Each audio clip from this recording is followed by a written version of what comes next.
Hello, welcome back to the final installment of Design Elements and Principles for this year, this semester, not the year. Today, final class, variety, and the final pamphlet design.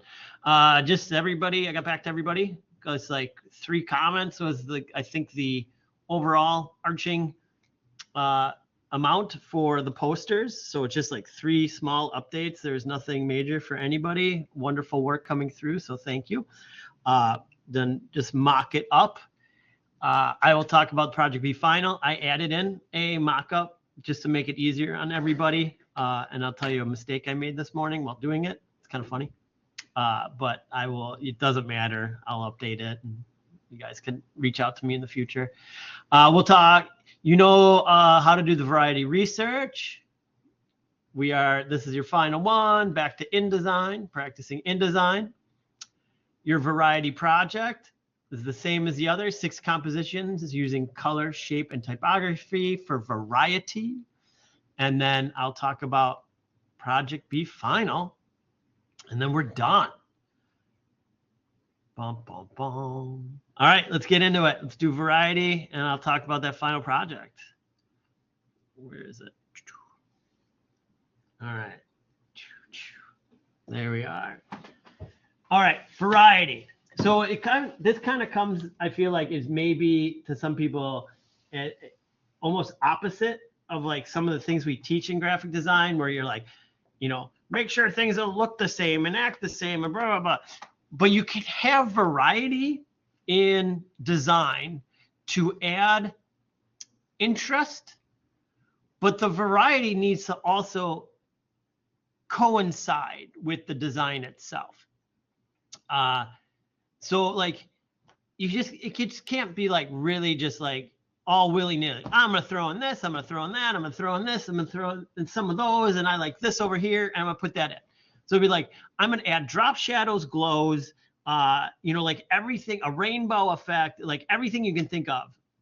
And then you're like, well, great, that is variety, but nothing matches either. Like it's so far gone that it just looks like a mess, that you didn't bring that back together and be like, I want to do a lot of this, but how do I implement it into seemingly feel cohesive? So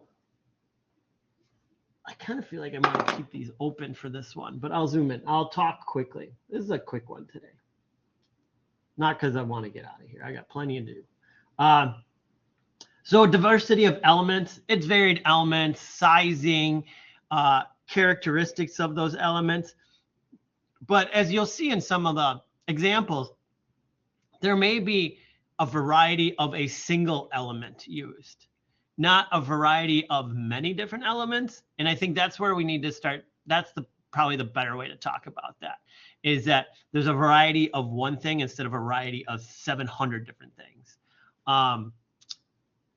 We can use contrast to plays a significant role in the variety. Yeah, I mean, and it's not contrast like, don't just think like black and white contrast, but like big, small, like all those different items, smooth, rough, like those types of contrast. Everything that we talked about in contrast helps. And if you look, this list, contrast, texture, color, shape, typography, spacing, pattern, scale, rhythm, and repetition. These just are the elements. These are the elements of design. These are what we use. And then how do you use those? And it's just basically talking. That's why this is a quick one. It's just basically talking like, this is an element. And if you use it in a variety of ways, you can, that variance creates interest. If you have 12 boxes and they're all the same size, and all the same color, it's boring. But if those boxes start to vary a little bit and then vary a bit in color and size and stuff like that, and it's still like in a grid format, it adds much more interest and it's still the same point. So you could do contrast with everything. We have a contrasting of texture. I just worked on a piece. And I made sure the background was heavy texture and the foreground had very smooth. Was I thinking about that? No. I guess I really wasn't thinking about it, but when you go through it, you're like, I need to break up the space. I want the background to look cool, but I want the foreground to read better. And so I did that, like I did it with texture a little bit.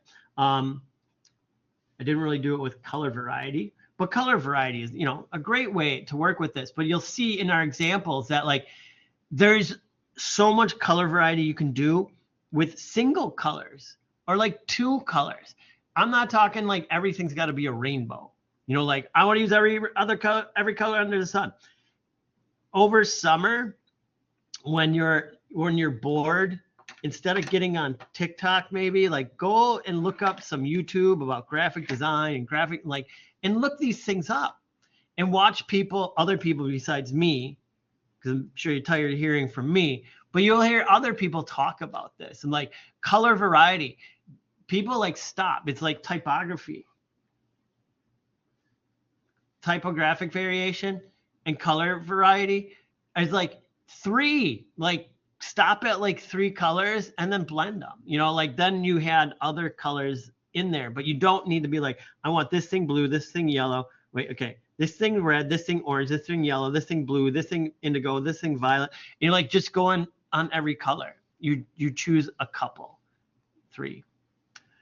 Shape variety, organic versus geometric, stuff like that helps a lot, plays a lot of fun. Right here, this is a great one to show that. Yeah, so I'll go through in the when I do the examples, but shape variety helps. I think I did that again in this piece. I'll show you the piece. I'll show you the piece afterwards. Typography, three fonts is the most. The reason why is we're using that typography to help with the hierarchy and help tell people what to read. If you have like 5 different fonts and they're all different, people don't know what to concentrate on. They don't know what to look for. And it becomes just it doesn't become a cohesive piece. So like 3. But remember, I also talked about using in the past is like font families, is use that family and like what is available within the single font in the family to make things even better. Again, spacing and proximity. Yeah, how do we create that balance? We have tight things and we have loose things. We have a section of tight balanced by a section of loose, and that's variety. We have some things here, some things there. That's a great one here.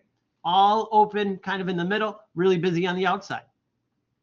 Spacing, really busy up top, really open on the bottom. Contrast, variety.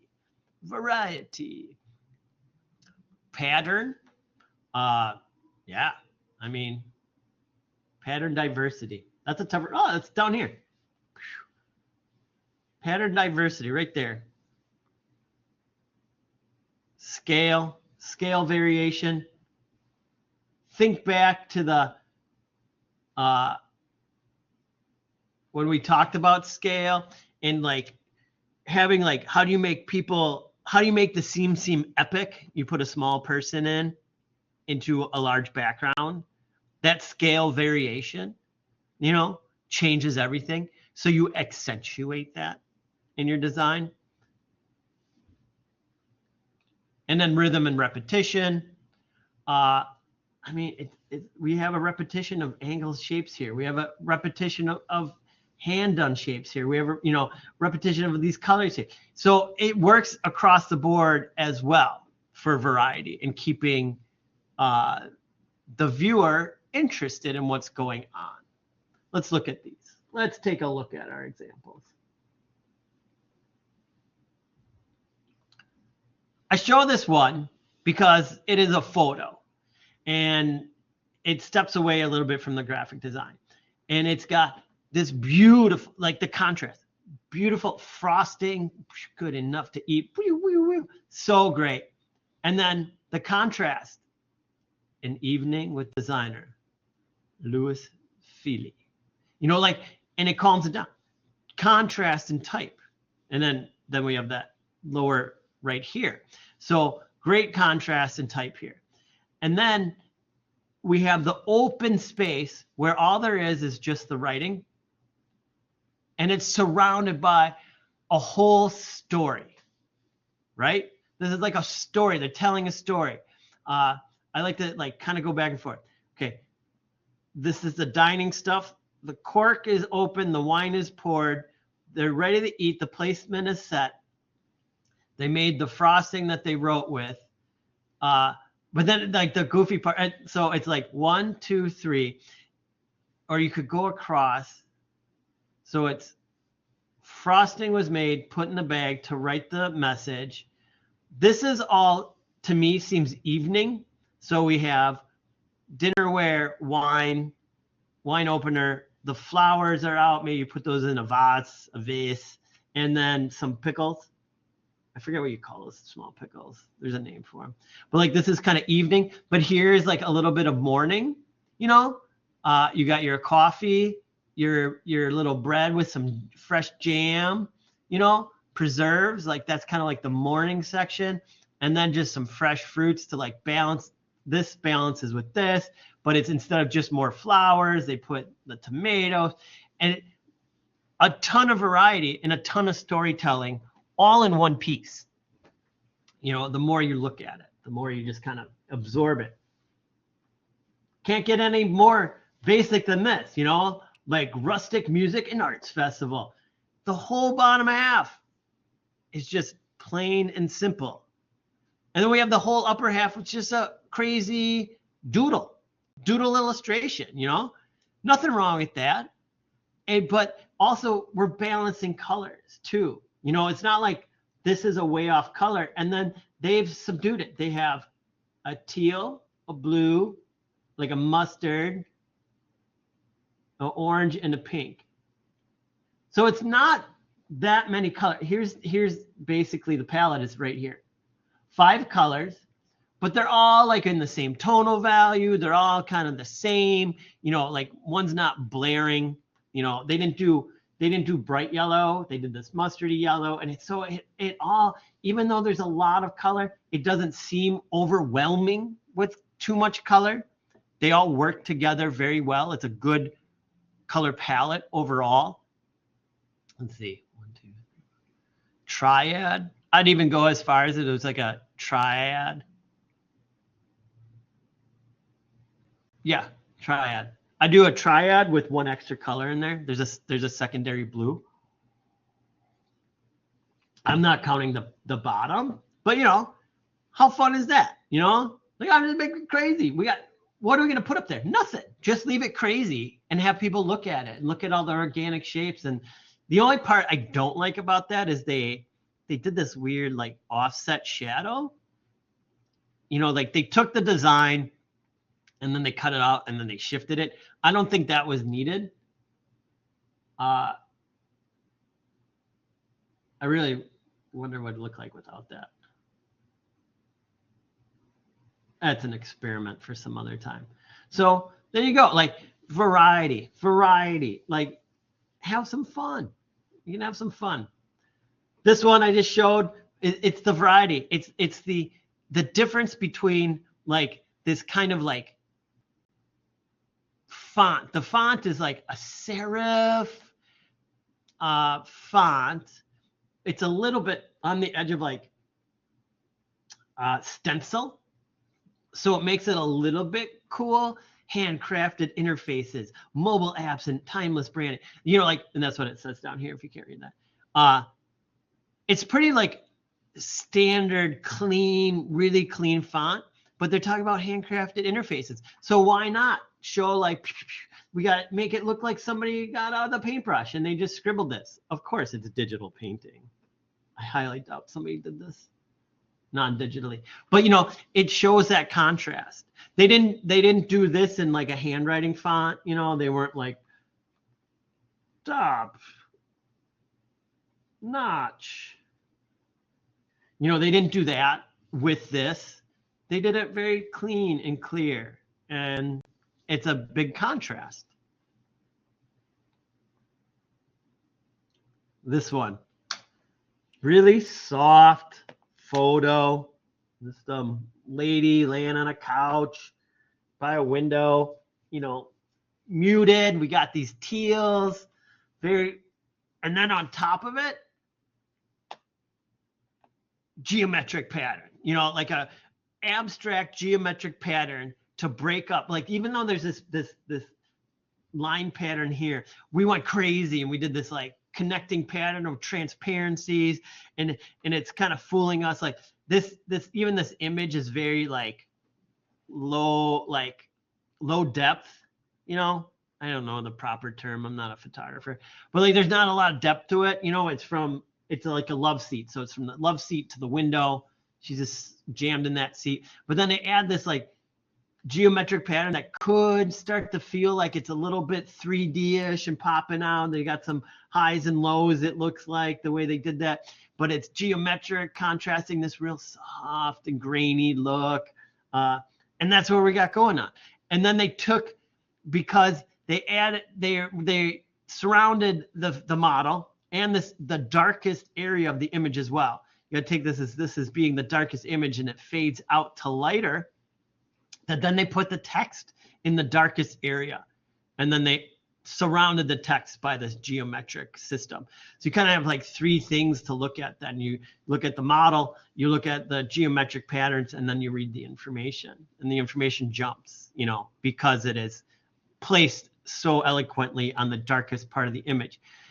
There's another thing I'll be teaching you in the future about, like, you know, they darken the image where they needed to darken it. They lighten it where they need to lighten it. That's what we do as graphic designers. And sometimes we do forget, like, oh, I have the power to adjust the image. Yeah, go in and adjust the image. Don't adjust the text, adjust the image. Like, this is one of those future pet peeve of mine. People put drop shadows on a light surface. I'm like, just darken the image. Don't put drop shadows on. Like, but as you can see, a ton of variety here of playing around with different kind of systems. But in the variety, all the same color palette, you know, it's all these warms, these greenish teals, not warms, I take that back, but it's very cohesive. Then we have this vintage yard sale, which seems a little bit all over the place, but it's really not. And you can connect the points. We have three. They work really good in these threes. 1, 2, 3 images. For the color system, except for this big yellow one, it's 1, 2, 3. But I mean, it leads us in. We have this brown, and the brown's actually in the seat a bit, and you could beg to say that was in here. So it's 1, 2, and 3. Circle, circle, circle. A lot of variety, but you could start like pinning stuff together and see where things fit. We have a serif with a sans serif. So we have a contrast in the text and what to read and where. And so we know titles are in serif. Sans serif is information. Vintage, yard sale. When? June. Where? 7:43. What? Everything. So they use variety in this, even though it seems very calm and muted. There's a lot of variety in that, and there's a lot of variety to keep it interesting. If they took out the yellow, one, that would be super boring. Maybe if they didn't, you know, had far more items just all around, then it would just it wouldn't be as nice. So variety comes in many shapes and forms, but it adds a lot of interest. I'd say, like, if working for variety is one of the harder things to do. I said I'd show you my little piece.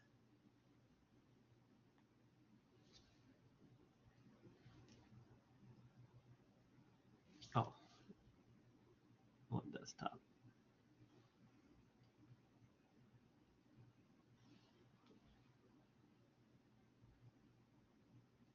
So there you go. I have a textured background with crazy stuff going on, and then a very like calmed centerpiece. And it leads into, you know, part 2, and then it switches. And again, I have like crazy background. I have the text, which then comes into what's important is in teal. and then the image runs across, and that's, calms it. I read a section, see a section, I read a section. And that's how I built this. But was I thinking the whole time about like variety and shape? No, I was more or less thinking about like, I need to like make things change. I need to make the like legibility better. I need to make this better, that better. How do I do that? And then how do I do it across the board? So this stuff happens over time, and it happens when you're creating that piece and you're thinking like, I want this to read better. I want this to change. I don't want this. I don't want that. So there you go. That's variety. Any questions on variety?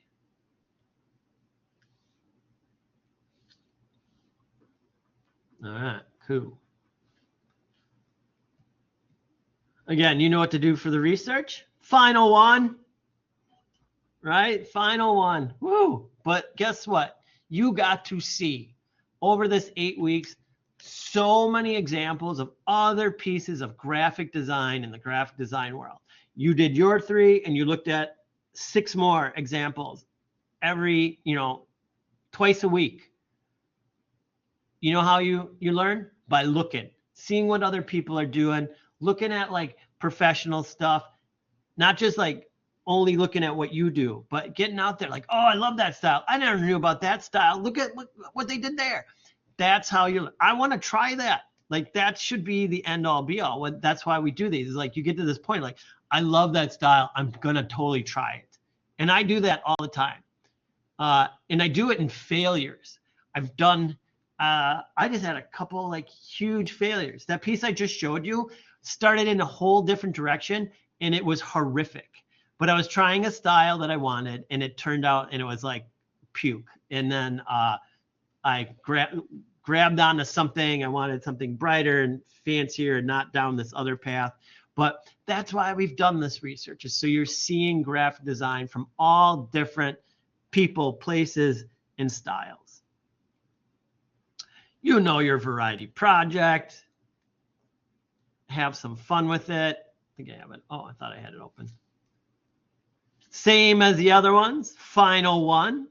Have some fun. You do variety. There you go. Color, shape, typography. Go crazy here so you don't do it on a real project in the future. Have some fun. Have some fun. And then project be final. As I said in the beginning, like I will comment tomorrow morning. I'll get to everybody that turns it in right away in the morning. And just like the poster, I will list out and then mark up 3 things at the max. It shouldn't take you very long. You open it. He said, move it here, do this, do this.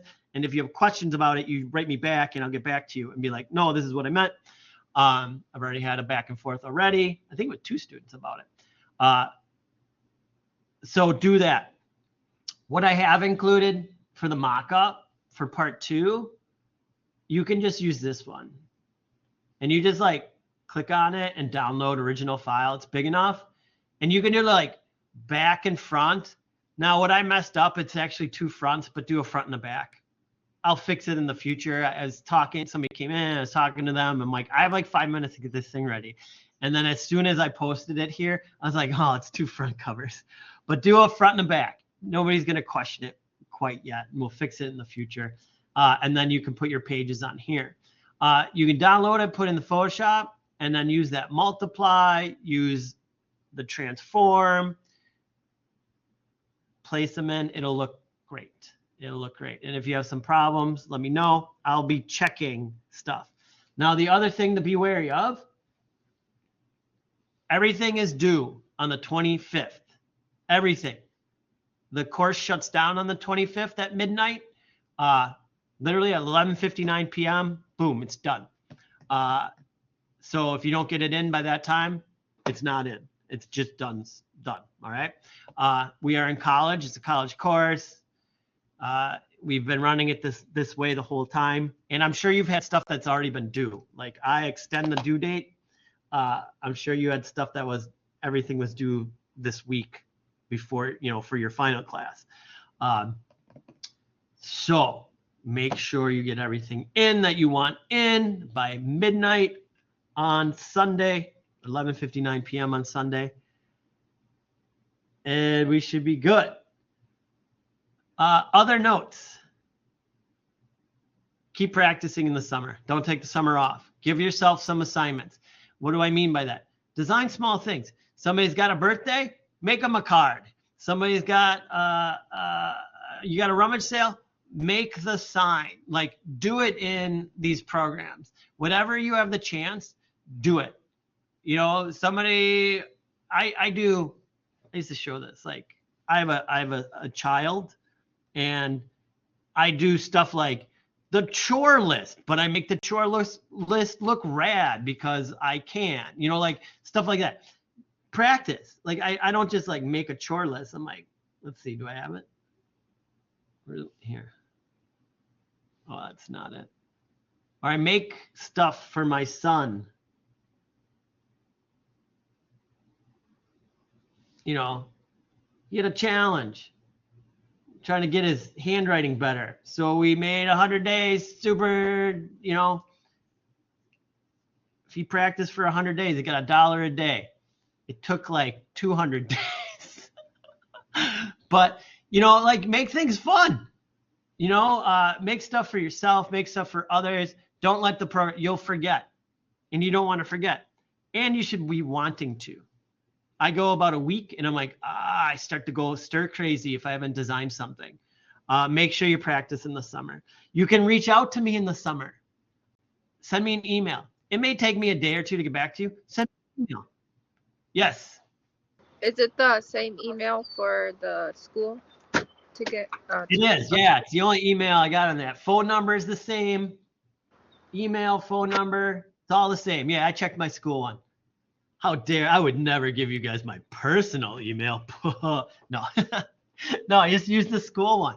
Yeah, send me stuff. Be like, hey, I was working on this. Do you have any, you know, suggestions? I'm happy to do it. You know, just give me a day or two. So reach out, keep practicing, make sure you're registered for fall too. Do it sooner than later to make sure you get what you want. All right. Don't wait until the fall. Like, don't wait until August. And then know, if you're not taking a summer course, courses start mid-August. They do not start in September. We are not a grade school. We start earlier. It starts mid-August. So double check that, because I've had students be like, oh, I didn't know the class started. Like, how did you not know? You signed up for a class.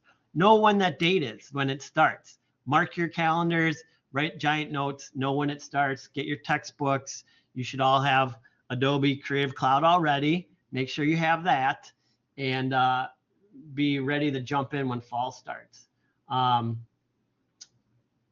don't think I'll have any of you in the fall. I don't teach second semester courses. I don't think I have a 103. So just be prepared. Be prepared. So any other questions, comments, concerns before we close out for the semester? I just sent you over my poster. So if you ever want to take a look at that for me. If I ever want to? Yeah. I'll look when we're done. Okay, give me like 15 minutes. All right, that's fine. Thank you. Sure. All right. I will see you on the discussion boards. I'll be checking them in the mornings and maybe in the afternoons. And Sunday is the deadline for everything left. Good luck. I had a lot of fun. I always love teaching this course. And I will see you in future semesters. Take care and thank you. Bye-bye. Have a good summer. You too. Thank you. Oh, dog too. Thank you.